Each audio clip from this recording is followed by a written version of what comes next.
Website पर। नक्सलियों के खिलाफ लड़ाई निर्णायक मोड़ पर पहुंची है और इस दुर्भाग्यपूर्ण घटना ने इसको और आगे बढ़ाने का काम किया है। हम 2 मकाम और आगे बढ़े हैं। आज छत्तीसगढ़ शासन के मुख्यमंत्री बघेल जी के साथ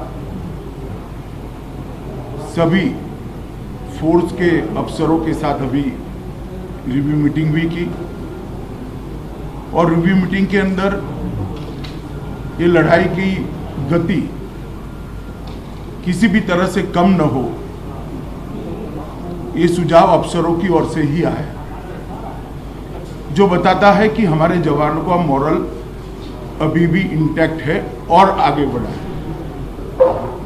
और मैं देश को विश्वास दिलाना चाहता हूं कि लड़ाई रुकेगी नहीं और गति के साथ आगे बढ़ेगी और इसको हम अंजाम तक ले जाएंगे। ये लड़ाई में अंत में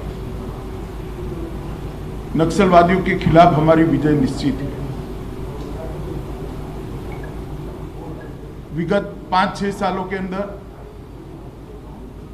छत्तीसगढ़ के अंदर जितने भी कैंप अंदर तक ले जाने थे उसमें काफ़ी बड़ी मात्रा में हमें सफलता मिली है। छत्तीसगढ़ शासन और भारत सरकार ने मिलकर अंदर जाने की गति को बढ़ाया है और उसी ही जुल्लाहट में इस प्रकार के घटनाएं सामने आती हैं। विकास के मोर्चे पर भी ढेर सारे काम हुए हैं। कोरोना के कारण थोड़ी गति विगत 1 साल में मंद हुई है, मगर मैं मानता हूं कि जितने भी सुझाव ट्राइबल जनप्रतिनिधि की ओर से, मुख्यमंत्री छत्तीसगढ़ की ओर से, छत्तीसगढ़ के सांसदों की ओर से मिले हैं, वो सभी पर कार्यवाही चालू है। तो ट्राइबल एरिया के अंदर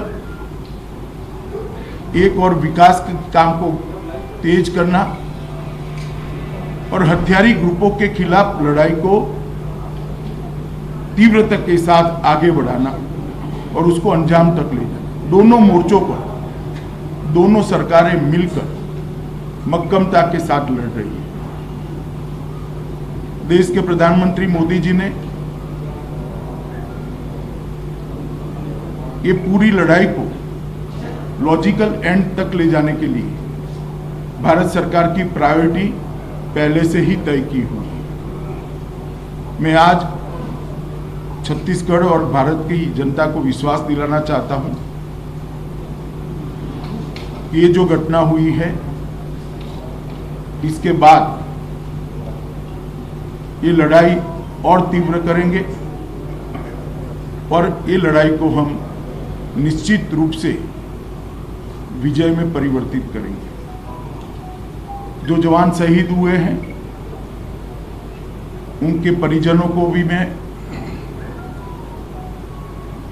ये बात कहना चाहता हूं कि आपके भाई ने, आपके पति ने, आपके बेटे ने जो देश के लिए सर्वोच्च बलिदान दिया है उसको देश कभी भुला नहीं सकता।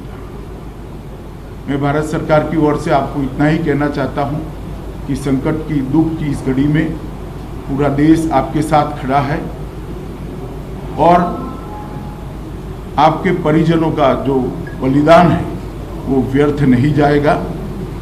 इन्होंने जिस उद्देश्य के लिए अपना सर्वोच्च बलिदान दिया है वो उद्देश्य को हम जरूर सिद्ध करेंगे। फिर से एक बार मैं शहीद हुए जवानों को श्रद्धांजलि देना चाहता हूं और उनका सर्वोच्च बलिदान जो है वो व्यर्थ नहीं जाएगा, इसके लिए मैं देश को विश्वास दिलाता हूं। सर, हवाई हमला भी, सर, नक्सलियों से वार्ता की कोई उम्मीद बाकी है? हवाई हमले को लेकर